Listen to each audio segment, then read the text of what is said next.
Hello, hello, Okay. everybody. Welcome to another episode of Luncheon with the Experts, a Carcinoid Cancer Foundation program brought to you by Lexicon Pharmaceuticals. My name is Rain Bennett, and I'm a filmmaker and video producer, writer, and I've had the pleasure of working with CCF, Carcinoid Cancer Foundation, for almost 10 years now. And generally what I do with them is create video content that helps spread awareness and educate people about neuroendocrine tumors. This year, we had to pause our production for a little while, and so we've created this program, which still is aligned with that mission, so that we can bring you information from some of the top experts, the top specialists around the world. So if you're just signing on, I know many of you know the drill. Let us know where you are in the world. Say hello from where you are in the country. And we're going to try something new today. It is Luncheon with the Experts, after all. So what are you guys eating? Anybody got their lunch with them on Luncheon with the Experts today? For our guest today, who's on the West Coast, it's probably breakfast time. For me, I'm not having too much, just my seltzer water and my Luncheon with the Experts mug. But hopefully you've got something healthy out there, or at least something that makes you happy. So CCF's Luncheon with the Experts is made possible by the support of Lexicon Pharmaceuticals. So we want to thank them first and foremost. And we just want to say a disclaimer from our sponsors that the opinions expressed by the guest presenter, as well as the questions asked by you at home, the audience, have not been created or suggested by the sponsors of the program ahead of time. And CCF doesn't endorse nor promote any of the views, opinions, or information provided in the presentation. Audience members should not rely solely on the opinions or information expressed today and should seek guidance and direction from their own medical advisors regarding any choices they make about their health and treatments.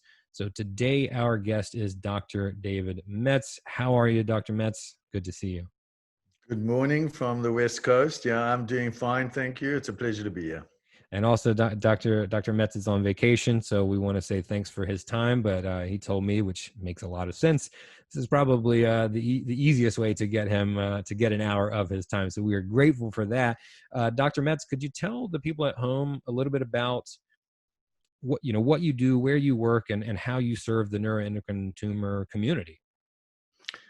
Sure. Thanks, Ryan. I'm a gastroenterologist by training. I work at the University of Pennsylvania in Philadelphia, where we have a multidisciplinary neuroendocrine tumor program, and I run the tumor board and co-direct the program. I've been doing neuroendocrinology for about, I'd say, 20, 25 years or so, but in the last couple of years, I've really focused exclusively on seeing patients with neuroendocrine tumors. What made you pivot and kind of really zero in on that community specifically? Well, it's the most fascinating disease processes. It's intellectually stimulating. It's fascinating for me to look after these particular patients who have tremendous variation in their presentation and their problems.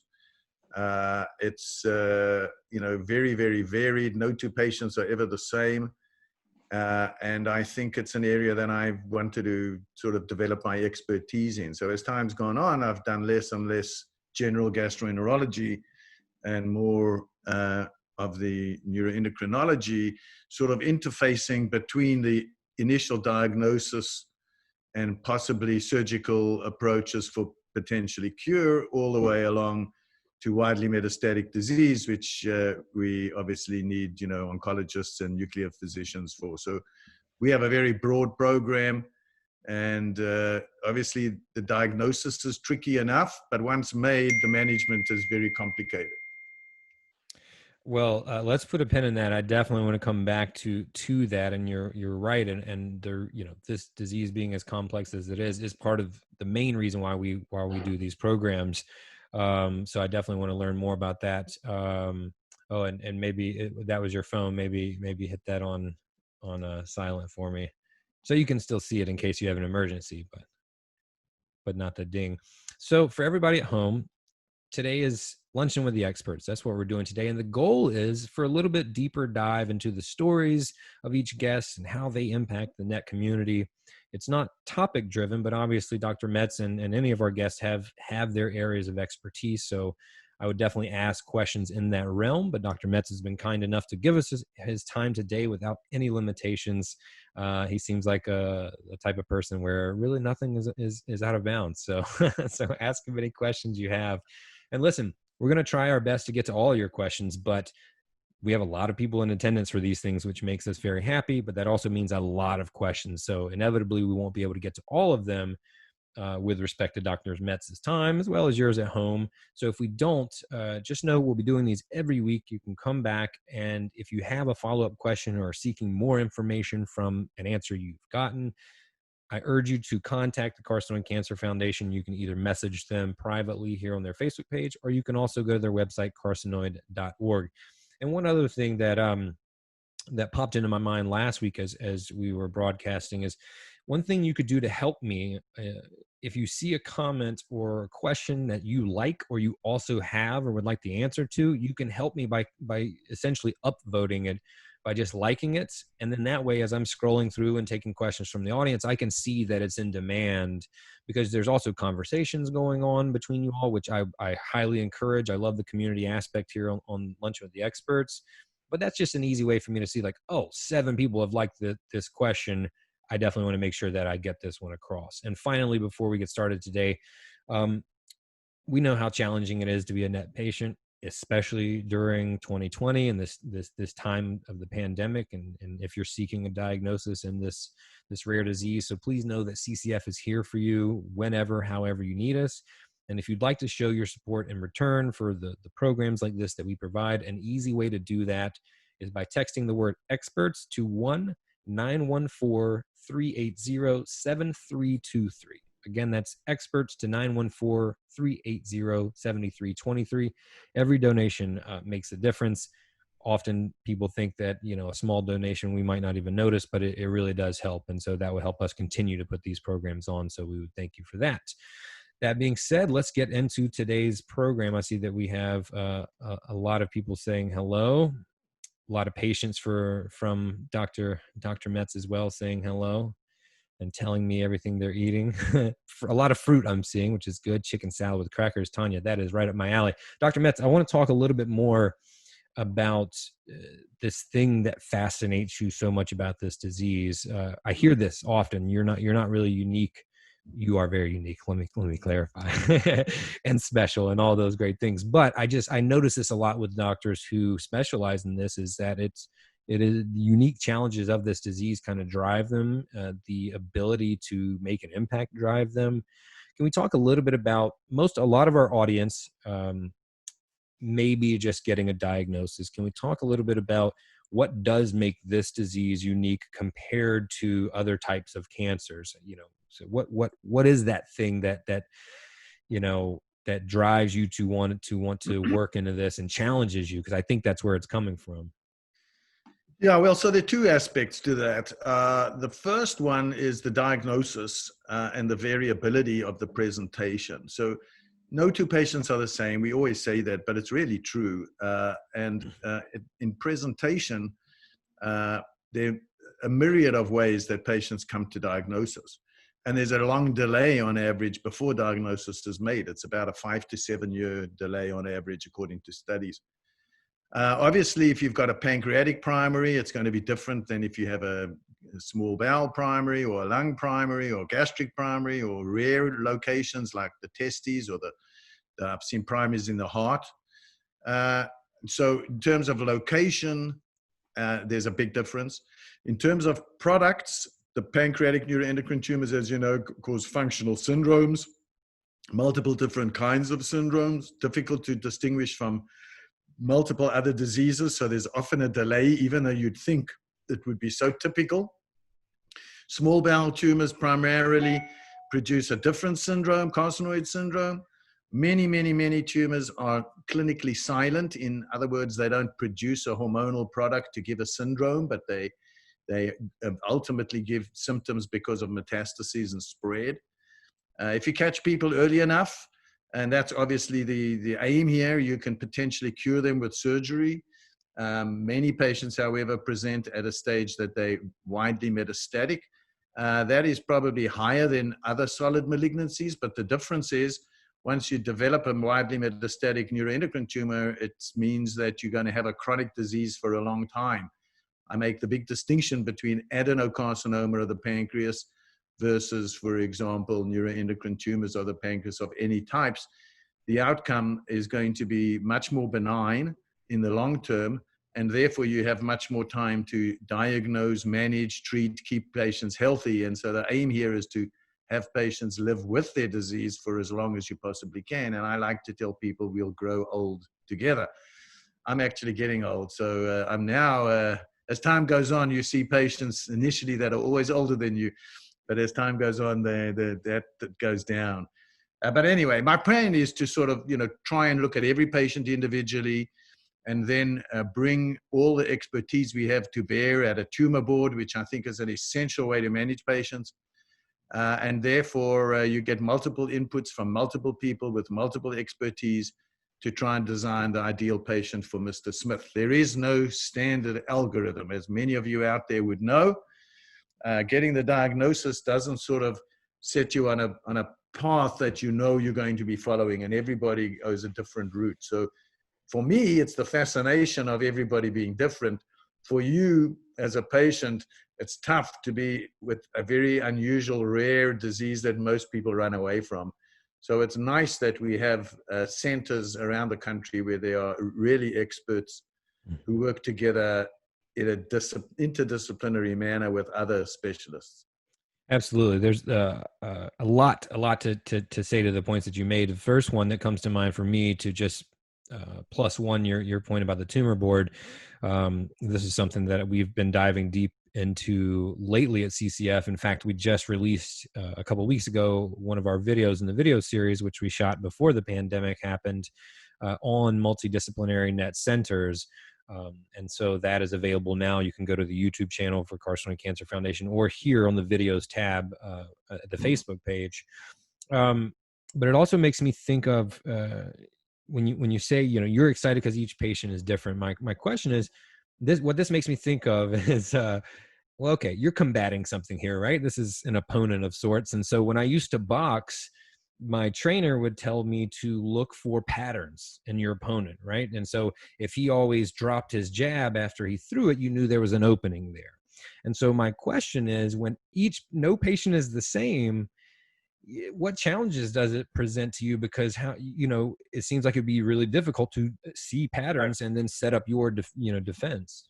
Right. Well, so you reminded me of what I was going to say earlier. In that I said there were two aspects, and I got carried away on the difference between an adenocarcinoma and a neuroendocrine tumor. But even within the neuroendocrine world, there's tremendous variability.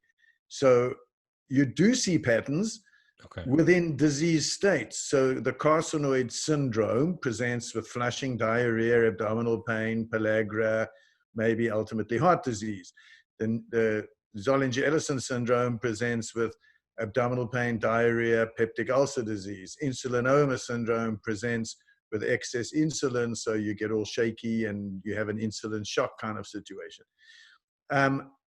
So what I'm getting at is, within each of those syndromes, if you've seen enough insulinomas, you'll be triggered to think about an insulinoma when somebody comes in and says, I've been eating like heck because I just feel so shaky and I'm gaining weight and I'm getting confused at times.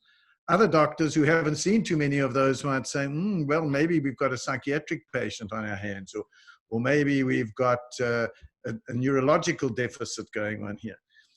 So I think that patterns are very helpful in terms of diagnosis, and actually during the management phase, patterns are even more important. So if you see somebody who you've already made an established diagnosis of carcinoid syndrome in, and they tell you that they've started flushing again, that tells you that maybe they're not as well controlled as they really should be. There will be many people who will come, for example, with a pancreatic neuroendocrine tumor, which is very rarely associated with the carcinoid syndrome, and they'll tell you they're getting flushing and diarrhea, which they may get, but it's not from production of serotonin from a carcinoid syndrome. In fact, they might have some other syndromic cause of diarrhea. So there's challenge to make the diagnoses.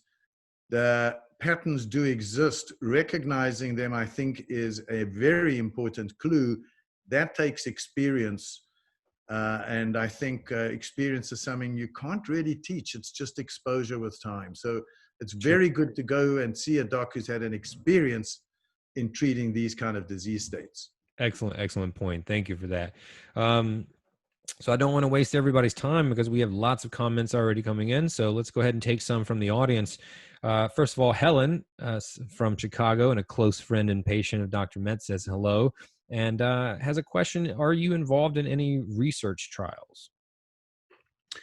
So yes, there's lots of research going on in the neuroendocrine world at the moment. And in fact, it's exploding. So many years ago, we had nothing or very limited approaches to treatment. But now, we've got many, many different approaches to therapy. So a lot of the research is looking at various kinds of novel combinations of agents. There are also obviously research trials going on in PRRT, which is very, very exciting development, as I'm sure everybody knows. There are new research protocols going on in different kinds of imaging. We at Penn have a lot of basic science research ongoing. We're still plugging along with trying to make CAR T cells. I must say that's been very, very difficult, but I think we're slowly making some progress there. I do apologize about my dogs, and hopefully they'll quieten down. I lost my train of thought. We'll have to blame the animals. We are also doing organoids, which is another new development at the University of Pennsylvania. We have a very good researcher in the radiology department who takes biopsies from the liver and then grows those cells into organoids. One of the big challenges for many years has been to identify a way. We have a model to study, and because neuroendocrine tumors grow so slowly, they're difficult to grow in culture. But organoids is going to potentially give great advances to test various molecules. We're doing a lot of epidemiology studies as well. And in addition, of course, there's lots of pharma research ongoing. Let me say, since you are sponsored by Lexicon, that I do have a potential conflict of interest there in that I have been supported by them with grants as well as a consultant. But they have an agent for carcinoid syndrome that is being evaluated in various other situations as well. So it's a very, very fruitful area of slow-going, plodding research. And I actually think that if you look decade by decade by decade, we have made tremendous inroads in the management of neuroendocrine tumors, both in terms of survival, but also in terms of quality of life with the various management regimens that are now being introduced. And the big challenge, I think, from a clinical perspective, is sequencing of therapy, which we know very little about, and we really need to start learning to study a little bit better. So once you've made a diagnosis, do you shoot all your bullets in the gun at the same time and sort of throw the kitchen sink at the patient? Or do you sequence various treatments and try and save them for what's going to be a very long road ahead? My personal approach is to be aggressive up front, to reduce the bulk as much as you possibly can, which involves various approaches, surgical, radiology, chemo, etc. And then once you've hit a steady state situation, if you're able to achieve that, I then try and spread therapies more slowly with time, in that the aim is you don't want to end up 10, 15 years later and say, well, I've run out of therapies and my patient in theory should be able to live for another 15, 20 years.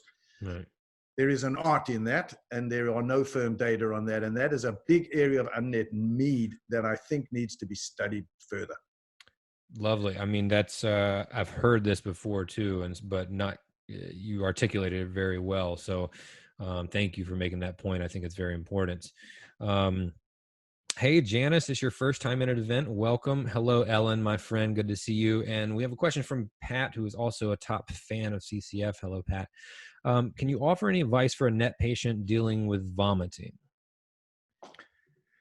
Yeah, well, there are many, many, many potential causes of vomiting, obviously. Sure. So vomiting itself has a differential diagnosis as long as your arm.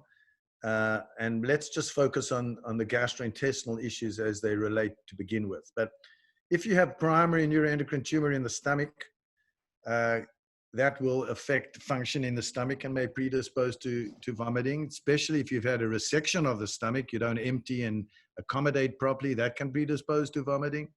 A lot of the therapies can actually give you nausea and vomiting. I think the chemotherapy agents, most likely CAP-10 would be the best example, can do that sort of thing. Distension of the capsule of the liver from metastases can give you nausea and vomiting. I think any of the drugs we use, in theory, can cause nausea and vomiting. Octreotide or lanreotide, although they don't specifically have this as a mechanistic side effect, they do slow the bowel.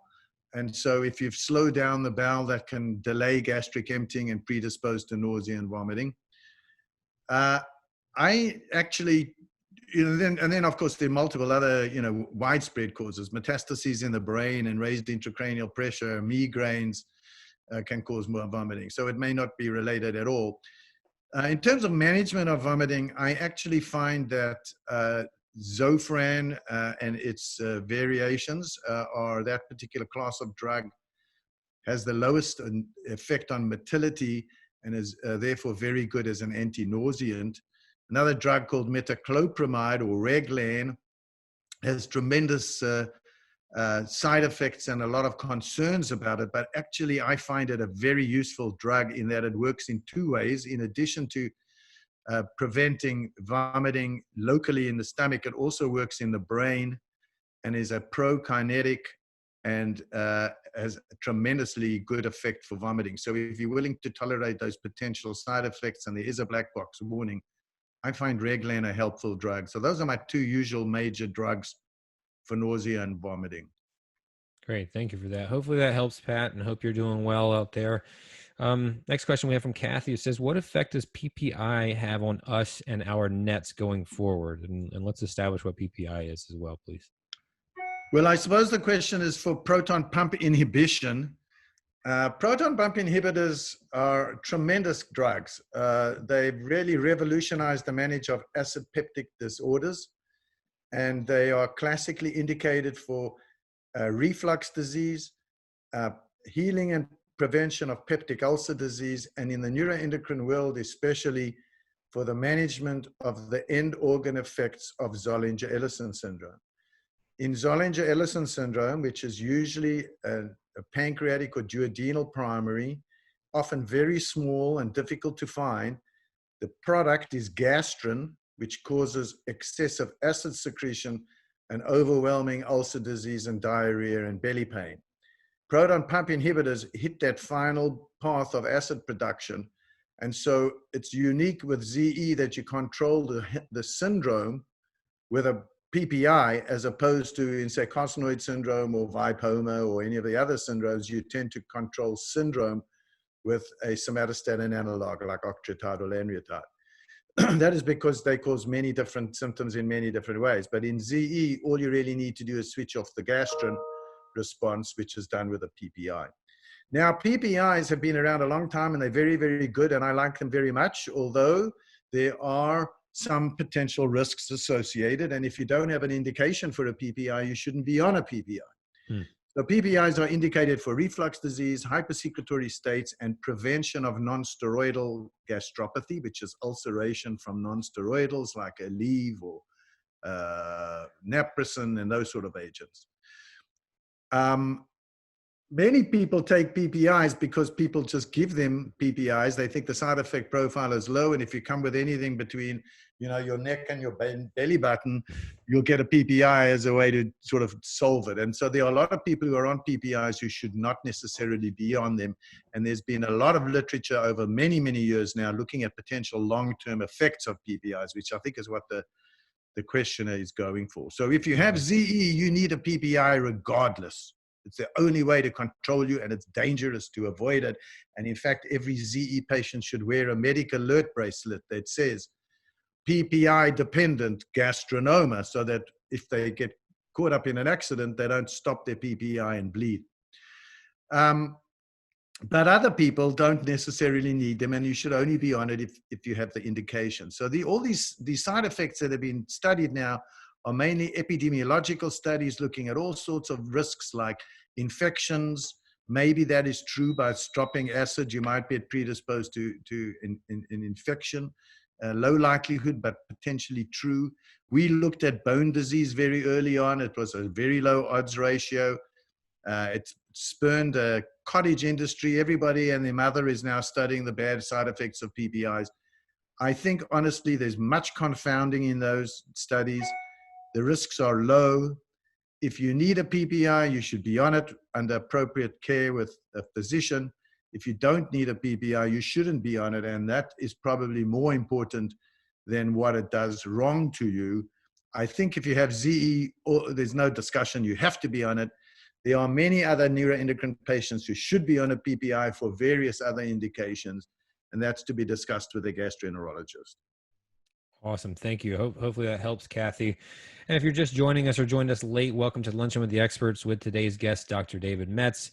As you can tell, if you have been here, he's a wealth of knowledge.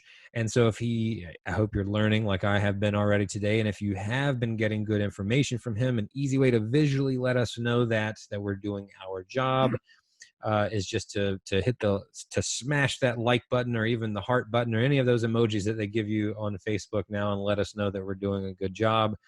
And if someone else would benefit from this, we've still got a little bit more than half of the program to go.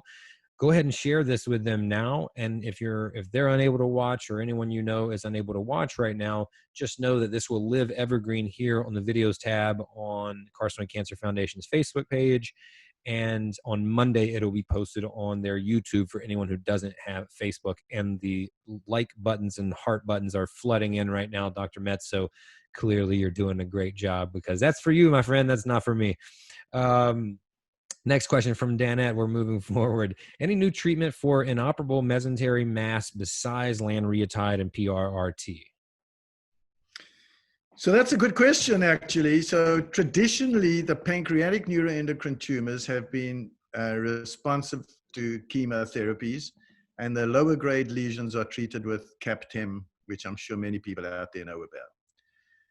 On the carcinoid side, in other words, on the alimentary tract GI small bowel primaries, people have generally felt that CAPTEM isn't as good, and it is not really a sort of recognized therapy, although when you run out of things, it is certainly used.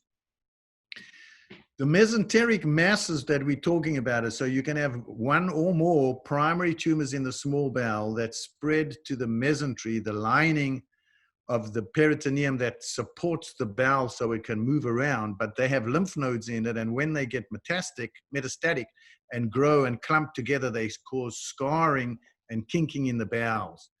So obstructive symptoms from a small bowel neuroendocrine tumor is a real problem, and that's one of the reasons why we like to get the primary tumor out. Also because the primary seeds the liver and the liver seeds elsewhere. But if you've got lymph nodes growing in the mesentery that are deep down in the back of the abdomen where the major vessels are, there comes a time potentially where you can't just resect them without sacrificing essential vessels, giving you short gut and the inability to survive. So one of the limitations of doing a wide resection is as these tumors grow into the mesentery and grow down towards the aorta, they're less likely to be resectable. And in that situation, how do you shrink up those things in a way that you don't kink up the bowel and allow some reduction in size to promote health? Now, PRRT is a wonderful therapy. I think it's really a tremendous therapy, and I'm beginning to feel that it should be used earlier and earlier in the algorithm. It's one of the things that we need to sort of work out.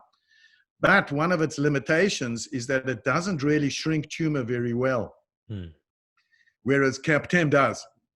And so the particular question that this patient is asking about, if you've only got tumor in the mesenteric small bowel origin area and it's growing and causing symptoms and you've already done your chemo, there isn't any real liver-directed therapy or radiological approach that's going to work. We do consider radiation on occasion, but it's really on occasion, a case-by-case sort of thing. And so it's very difficult in that particular situation how to manage that patient. There is a trial that I believe is opening with some of these new small molecules that will combine various chemo with small molecules. And I know at our institution, Dr. Jennifer Eads is one of our oncologists. And we have just at our last tumor board actually looked into potentially having 2 patients if they could qualify for this trial. Mm-hmm. It does require failure of a previous therapy. And in the modern era, what that probably means is you've had your debulking as much as you can. You're down to, you potentially have tried PRRT. You still have progressive disease and you're getting obstruction in the bowel, which is what I'm hearing here. I think that might be a patient that could potentially look into this cabozantinib trial. Thanks, Dan, for your question. Hopefully that helps. Dr. Metz, we talked last week a bit about CAP-10 as well, and there were some questions that arose about the toxicity of that. Do you have any thoughts on that? Yeah, aspect? Well, first of all, let me say, just by virtue, once again, of the interdisciplinary nature of all of this, that I am not a certified oncologist, although I suppose I play one on TV, as I am now. So I'm not an oncologist, and I personally do not prescribe chemo. One of the when I started at the University of Pennsylvania 20 years ago, more than that actually, I was allowed to write for somatostatin analogs, which also were considered chemo. Right. But I made a personal decision at that time that I wasn't going to be prescribing chemo. So I refer patients and we discuss them at our tumor board, and that'll be written for by the oncologist. But we've had lots and lots and lots and lots of people with CAP-10. I think it is a very well-tolerated regimen, which I can hear all the oohs and ahs on the other side there coming through the computer. Yeah, that's what you think. The truth is, I understand as doctors, we tend not to feel the same things necessarily. But there are certainly some difficulties, especially during the week on. But compared to other chemotherapies, I would say this is a relatively well-tolerated regimen.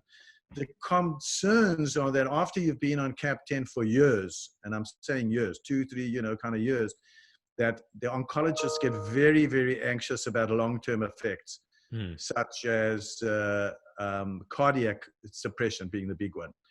So we often are in that dilemma. This patient's doing great on CAP-10. They now been, 18 months, 24 months out. When do we give them a holiday, and what do we do about that, and how do we manage it? And that's, again, where it's a person-by-person decision. But I think once on CAP-10, I would say it's important to play it out as long as you can. Okay.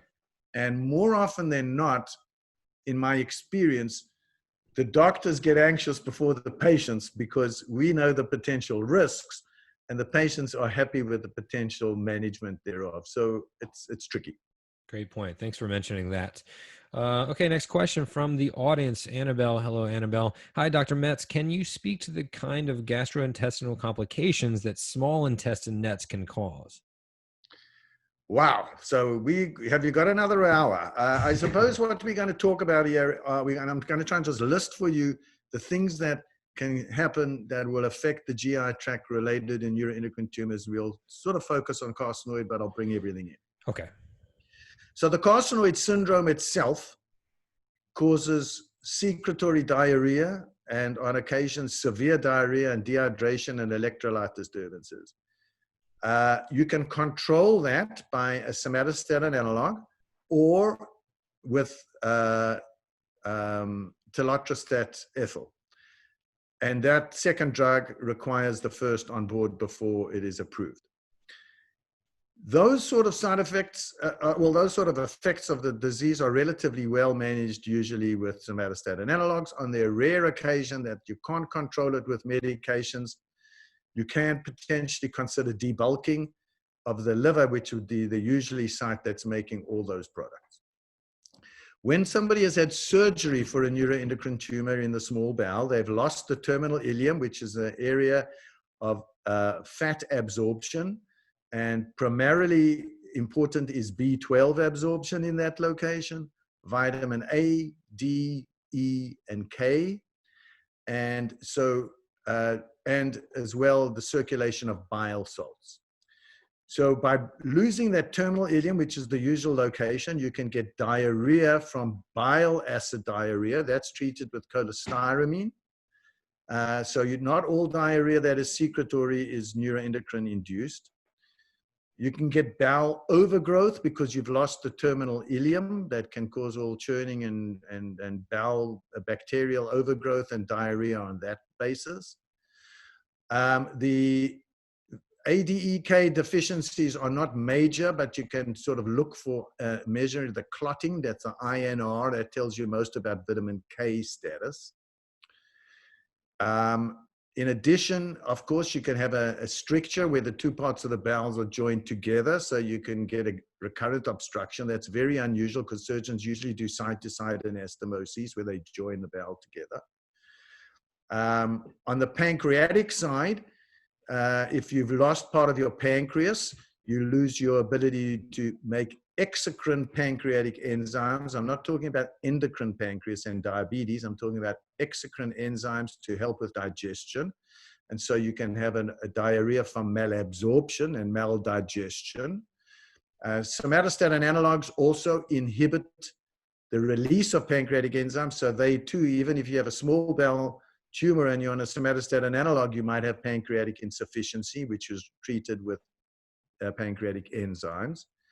The somatostatin analogs also delay bile secretion, so you get bile stasis in the gallbladder and gallstones and potentially cholecystitis. And whenever we operate on a neuroendocrine patient, we tend to take the gallbladder out if we have time and we know about it up front.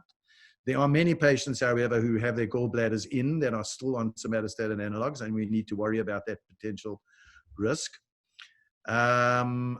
I'm running out of GI complaints, but I'm sure there are more. Does the question have any other specifics that I haven't addressed? No, I think you've, as always, you've given plenty of great information, and we've got lots more. So hopefully that helped. And just to reiterate my point, we have a attendee that says Sheila says our guest speaker is doing a marvelous job disseminating helpful information for management of NETs. I couldn't agree more, Sheila.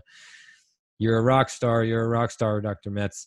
Yeah, I'm just looking at you. You're looking at 1,000 people out there on Facebook. Yeah. So I don't know, who's the luckier person. I mean, you get to have me here, but I get to have all of them. I'm not sure. So Rana, sorry if I mispronounced that, says, for how long can most people take lanreotide before they need something stronger? Is it 2 years, 5 years, 10 years? Any thoughts on that? All right. So the somatostatin analogs are extremely useful agents for two reasons. One, of course, we've already alluded to, is controlling the syndrome. What this question is addressing is the control of tumor progression. Mm-hmm. The two major landmark studies that have based the utility of somatostatin analogs were the PROMID trial in octreotide and the Clarinet trial in lanreotide. They were slightly different. There should never be any reason to compare these two studies. They have different outcome, different criteria for enrollment. So I believe both drugs work beautifully and that both drugs should be interchangeable. Lanreotide has an FDA indication for tumor progression. Octreotide doesn't. These drugs should be started once you have evidence of progressive disease. Okay. However, we often start them before we've had evidence of progressive disease. So the surgeon may operate and take out tumor and know for a fact they've left some tumor behind. And we might say, well, Mrs. Jones, if you'd like to think about starting an octreotide or lanreotide now, we can do that even though it's not indicated, but we believe it helps. So some people start them early. Some people start them late. Sometimes if you've got what looks like a metastatic disease in the liver that over a year or so hasn't grown, you might say, I don't want to spend $20,000 a year on an SSA at this time. I think I'm going to wait until I institute it. But once instituted, I think it should really be continued long term. I also think that most of the time you should use a full dose. So for tumor control, those studies used 120 milligrams of lanreotide or 30 milligrams of octreotide. Mm-hmm. There are lower doses available for syndrome management and for people who might have side effects like diabetes, But if you want to control the tumor, I think you have to use the dose that was used in the studies. Once started, I don't like to stop. And once started, I would continue for as long as you have control. What is control? Control would be stable disease or reduction in tumor burden or increase less than 20% using the RECIST criteria. You also got to be very careful to look at the appropriate scan. So if you get a scan every 3 months or every 6 months or whatever your doctor's doing, they can't just look back at the last scan and say everything's stable. They've got to look back at the series of scans and say, look, you really are potentially growing. And if you grow through octreotide, that's the time to think about adding another intervention. Whether to stop the octreotide or not is again another discussion. In fact, the label for PRRT expects you to continue your octreotide or lanreotide. Actually, for PRRT, just octreotide. Mm-hmm. But I personally do support maintaining the drug, although there are some people who say if you're going to switch to something else, why continue? My feeling is they may have grown a little bit, but that doesn't mean it wasn't working a little bit. And so my tendency is to try and continue the SSA unless there's really problems with serious side effects. And, you know, you do get some patients who just can't tolerate the agent. Great. Thank you. Hopefully that helps, Rana. And also let me know if I'm pronouncing your name correctly. Is it Rona or Rana? I want to make sure I'm doing a good job with it. That's my one job, is to ask these questions and call out names. Speaking of PRRT, we brought that up. So Azad has a question. Is PRRT safer and better than radioembolization? Well, I don't want to sort of make a blanket statement, although I think that PRRT is a targeted radiation. Mm-hmm. So think of PRRT as being a somatostatin analog, which goes directly to somatostatin receptors attached to a bomb that blows out that cell. Mm-hmm. So your radioactive octreotide in PRRT is going all over your body, and it is also potentially binding to somatostatin receptors that aren't on the tumor. We always were worrying about pituitary effects, for example, or other areas where there are somatostatin hormones, somatostatin receptors. Can you potentially affect normal tissues? We haven't seen that in many years of therapy with lots of different types of PRRT. Okay. And that may be because the tumors have specific subtypes in an increased density, and it's more targeted. Radioembolization, which is also radiation therapy, think of injecting a spray of radiation into the hepatic artery and distributing it into the whole liver. So there you are not targeting only tumor, you're targeting the entire liver. Obviously, you're doing it in people that have multiple liver metastases, so you want to focus on those tumors. And the liver metastases in the liver get their blood supply from the hepatic artery. The liver itself gets its blood supply from two sources. The hepatic artery is a minor source. The portal vein is the major source. So in theory, you are delivering some sort of selectivity when you're doing radioembolization, but you are delivering it to the liver. So we found that with people who've had serial liver-directed therapies at time with radioembolization, they might develop significant liver dysfunction, which can be quite limiting. I can't say that we've seen that definitively with PRRT, although we do know if you have pre-existing liver disease, PRRT also is a potential risk to the liver. Mm-hmm. Where this comes into real practice for us is the patient that has seen one or the other, and now we're considering doing the other. So if you've had PRRT before and you now have liver-dominant progressive disease, you can use bland embolization under that situation to get away from over-radiating, or you could potentially super selectively deliver wherever you want to deliver your radiation. On the other hand, if you've had radioembolization to both lobes already, and now you're going to add PRRT, it's kind of, you got to realize that you're increasing some of that toxicity risk. We are shying away from radioembolization for that particular reason, except in selective individuals. And I would also say it's important to recognize that appropriately selected patients may really do well with radioembolization. So I'm not knocking it. Right. They certainly are. It's better tolerated and easier to give, and it's an outpatient story as opposed to embolization, chemo or bland, which can cause pain and usually is a longer, more arduous experience. But we have another trial, actually, to get back to one of that earlier questions. We have another trial we're running at our institution, and it's national now, I think it's international now, called the RepNet trial, set up by Mike Sulin, my colleague, which is comparing various kinds of embolization, because we don't really have data to show any one is better than the other right now. Awesome. That was great. And I just got to say that the way you explain things is so, to plus one to Sheila's point earlier, is so easy to understand. And I think, for those at home, I think it's really because the way you create imagery with your words. When you were just comparing those two things, that's how we as humans, that's how we receive information and digest it. And so when you explain those two things, and a lot of great doctors do this, through these video interviews I've done, I always find that to be really helpful to explain something so that we can see it. That's how we're designed to. If you keep on talking like that, my head's going to be so big it's going to take up. That's my job, Dr. Metz. That's my job, is to make you the expert, right? Go for it. No, but honestly, I mean, that's such a clear, part of my job also is to be that filter, because sometimes when doctors talk, this is something that you deal with every day.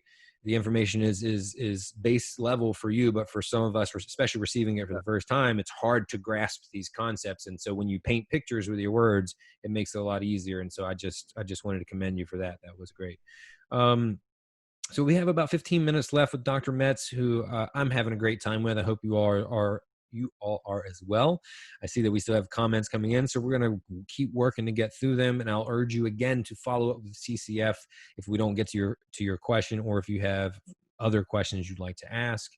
And just know that this video will live here, evergreen, on the videos tab on the Facebook page here where you are.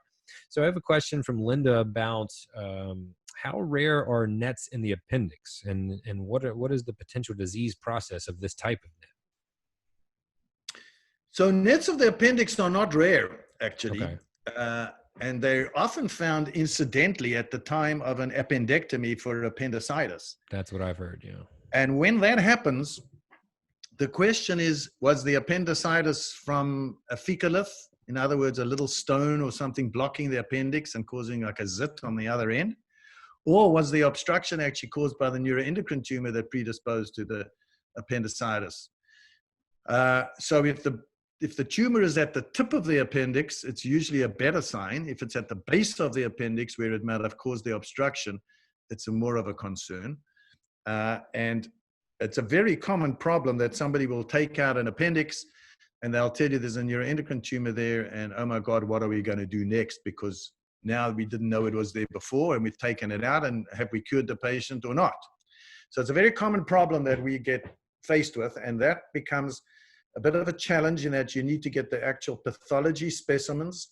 You need to see how big the lesion was. You need to work out if there was lymphovascular invasion or neuronal invasion or local invasion through the wall of the appendix into the mesentery of the appendix, and if there potentially are lymph nodes associated. So the rule of thumb is if it's more than 2 centimeters in size, which is very big, you should have a right-sided extended hemicolectomy. So they take out the cecum and the appendix and up the small bowel a ways to clear this. So you lose your ileocecal valve, and it's a similar sort of resection to what you'd have for a small bowel carcinoid. If it's less than 1 centimeter in size, we still would potentially consider a resection. And the 1 to 2 centimeter area is the so-called gray zone. But I must tell you, I get anxious at 1 or even less. I've seen metastases in very small ones. So if there's any lymphovascular invasion or neuronal invasion or any penetration or any concern or a high Ki-67 rate, in other words, a rapidly progressing tumor, in those sort of situations, we often do suggest a completion hemicolectomy. And when that's done, sometimes we find lymph nodes and we say, oh, we did the right thing. And sometimes we don't. And we say, oh, we did the right thing because we prevented a recurrence. We can't be 100% sure of that. There are certainly many, many patients that I see who come to me after that setting, and I say, look, I think personally, my gut feel, beyond a reasonable doubt kind of thing is, I think you cured, and I think we could potentially watch you, but that's also angst provoking. And so we really work with the patient as to what they really want to do in terms of how to address the smaller, potentially invasive lesions. Carcinoid syndrome is very rare with appendiceal primaries. So they're usually silent, and that's probably because they're small. Mm-hmm. And the prognosis of appendiceal are really much better than small bowel. I personally think that's because we always catch them small enough before they've gotten big enough to grow and metastasize. And that's because they don't have any space to grow, or they're either found incidentally at appendicitis or incidentally because they caused appendicitis. And so generally speaking, I think appendiceal carcinoids have a better prognosis on the whole. Thank you. Thank you very much. Hopefully that helps. We have a follow-up question from Rona. Not Rana. That's what I thought it was. I was just being sure. But, we were talking to Dr. Metz about how long to continue with lanreotide until you needed something stronger. And she wanted a little bit more information about how many years, and that part of her question didn't get answered. But is that because it depends, or? I apologize, Rona. I don't really stop them. I've had many people that have been on somatostatin analogs with a stable tumor for 5-10 years. And so if things are good and everything's fine, keep on trucking, and don't, shoot the next bullet until you have to, and don't stop it, because I think it's probably doing something. There have certainly been people over the years that have come to me and said, I've been on octreotide or lanreotide now for 2, 3, 4 years. Everything's looking good. Can't I stop it? And we have a discussion, and it's a discussion with you and the patient. And sometimes you stop it and they grow quickly, and we shouldn't have. You'll stood it back on board again. Sometimes you stop it and they look like they don't growing. I tend not to stop unless the patient really wants it. A lot of people find that difficult. It's painful. It means going into the hospital. It means potentially exposing yourself to COVID, et cetera, et cetera, et cetera. But I think once on, I like to leave it, and I have no problem with years. Got it. Thank you. Hopefully that helps and gives a little more insight, Rona. I just want to stop everything and let everyone know one particular comment from Bet that says, Rain, don't sell yourself short. We love you. You're great too. And I'm just going to take that moment for myself, Dr. Metz, from all the comments and the compliments you've been getting. I got to take it where I can get it, sir. You got it. Okay, so we have a few more minutes left. Let's get at some more questions. Thanks so much, Dr. Metz. You've honestly been a pleasure to work with. So we have a question from Lynn. If you have, Lynn says, if you have sporadic pains after pancreatic and liver surgery, does that mean there is additional tumor growth, or is it phantom pain? This has been going on between 1 to 2 years after her surgery. Right. Well, it's very important to realize that neuroendocrine surgery, regardless of what is being done, is a big operation. People are laid down and out for a while. I mean, I think I quote people 6 weeks to recover from a big surgery. This person describes a partial pancreatectomy, either a Whipple or a distal or a central, plus liver debulking at the same time. That's a big operation, and it takes a long time to recover. And the piping has been mixed up. So you've got scars and things are in different places, and now you have adhesions, and you've got things healing. And so to have pains off and on, I don't think is all that unusual. Obviously, you need to make sure you don't have any other things going on. So I think it should be worked up at least once with imaging and blood tests and a good history and a physical exam. But if you can't find anything and you can get on some kind of pain symptomatic management and it's the same thing repeatedly, I think it's reasonable to just try and avoid it. Obviously, it's hard. Some patients get terrible chronic pain. Retroperitoneal infiltration into the back of the abdomen behind the pancreas can cause lots of pain.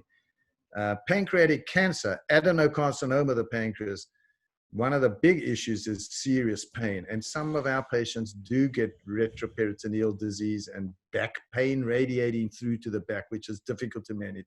Mm-hmm. If that's a chronic, life-threatening, life-limiting thing, there are ways to treat it. We can do celiac axis blocks where we inject local anesthetic into the celiac plexus of nerves. And if the pain goes away, you can then go back afterwards with alcohol and do a permanent intervention. We have on occasion radiated people retroperitoneally for the same kind of idea, although I'm not sure that that's a tremendous help. But back pain from infiltration can be significant. But on the other hand, I don't want this patient to think that there is any tumor there at all necessarily, and there may well not be. Following on a wide resection, my personal approach is to get a new restaging gallium dotatate scan, if possible, 6 months or so afterwards to see what's left behind, if anything. It's the best test, but it's not always approved. And we fight with insurance companies about that a fair amount because it's a very expensive test. I mean, how many gallium scans do you want to get? You're talking about a 20-year, 30-year span.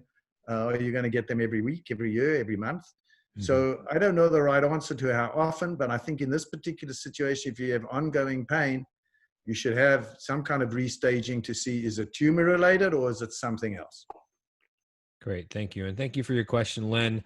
Hope you're doing well. Sorry to hear about your pain. Sending you love and strength, my friend. Hey, Bernard from Kenya, reaching all the way to Kenya. How are you, Bernard? Good evening, I guess. What time is it there? Good to see you again. I'm glad you're joining us. Bob says, what are the best ways to gain weight with NETs? So in Kenya, it is 5 to 7. You should be having dinner. And how are you going to have dinner? Well, I think if you're on a somatostatin analog, your problem is going to be that you may have some pancreatic insufficiency. And therefore, if you prove pancreatic insufficiency, either from resection or somatostatin analogs or both, the way to do that is to get a stool test for elastase. Elastase is a pancreatic enzyme that doesn't get absorbed, and if it's low, that means your pancreas isn't making enough, and you should go on to enzymes to prevent steatorrhea, or fat in the stool and malabsorption, very common cause of weight loss. Obviously, if you've had part of the bowel resected and you have malabsorption on that basis, you can make as much enzymes as you like, or your lanreotide, octreotide can slow down your bowel and cause overgrowth, which is now a competition for all that food you've ingested. Your calorie needs go up, and I think it's important, therefore, to eat high-protein diets and obviously push those calories. I actually think having an oncologic nutritionist on board is very important, and we refer all our patients to a nutritionist, which is part of our multidisciplinary team. Actually, the sponsors of this webinar, are we calling it? I don't know what it is. But anyway, the sponsor on our discussion today has put out a number of publications on diet control and management in carcinoid syndrome and how to sort of improve your diet. So that's something I would recommend as well. And I know on the CCF website, you've got multiple dietary supports as well. Got it. I'd also refer people, I think one thing is important if you're online and you're learning about neuroendocrines, there's good information and not so good information. I'm very happy to say that we're talking today on the Caring for Carcinoid Foundation website, which is excellent. Let me also point you to the North American Neuroendocrine Tumor Society, which is a professional organization. NANETS, www.nanets. And that's our professional neuroendocrine society, which also has a lot of webinars and information and standards about how to manage things like diet. Got it. Thank you. Guys, we just have a few more minutes left. Alan, I see you're asking, can I look at the question towards the beginning? I'm sorry I missed it. We have hundreds of these that come through, so try to get it in really quickly. If you can send it again, we'll try to get to it. And if not, just follow up with CCF. Hello, Laura, a South African in France. I think we have another South African in the audience or on the program today. Wendy says, what are the toxicity effects from gallium-68? What can I do to help the long-term effects? Right. So I always like to say that when it comes to a treatment that works, PRRT is spectacular. Actually, sorry, you asked about gallium as opposed to lutetium. Yeah. All right, so the side effects from gallium-68 are virtually zero. The dose of radioactive gallium is tiny, and to get a scan, it's the pain at the injection site and the risk of a non-contrast CT scan and tiny amounts of octreotide. So I would say that in terms of an injection of gallium, I don't think there's anything serious to really consider about. Now, lutetium, on the other hand, which is more radioactive, toxicity-wise radioactive, there are potential side effects, the big ones being kidneys, which are protected with amino acid infusions, bone marrow suppression, which is rare but can occur. As I mentioned earlier, if you already have underlying liver disease, it's a potentially concern. And the big one everybody worries about is myelodysplastic syndrome or a leukemia response. And the rates are arguably somewhere between, say, 1% and 5% at many years down the pike. Since you're going to have a treatment that's going to work very well for, on average, about 4 years benefit, I think maybe it's just my thought that if you're an adult and you're really in your 30s, 40s, 50s, that it's a reasonable risk for downtime. So the older you are, the less the concern, obviously. But PRRT, by my reckoning, is a very good agent. And although that is a potential risk, I think you need to be wary of it. Got it. Thank you. Well, everyone, that is our time today. Thanks for joining us. And as always, we hope this program has helped answer some of your questions and give you some direction. Alan, I saw your comment where you said, no worries. I'm sorry I couldn't get to your question, my friend, but follow up with CCF and hopefully they can, or join us next time. I want to make sure that we get you the help that you need. And you can reach out to carcinoid.org, anyone, for further information if you have any questions. Dr. Metz, thank you so much. Any final thoughts for patients out there? Well, no, just keep on trucking. This is a long process. It's important to recognize neuroendocrine disease is a marathon, not a sprint. And just go slow and try and forget about us in between visits. Very hard.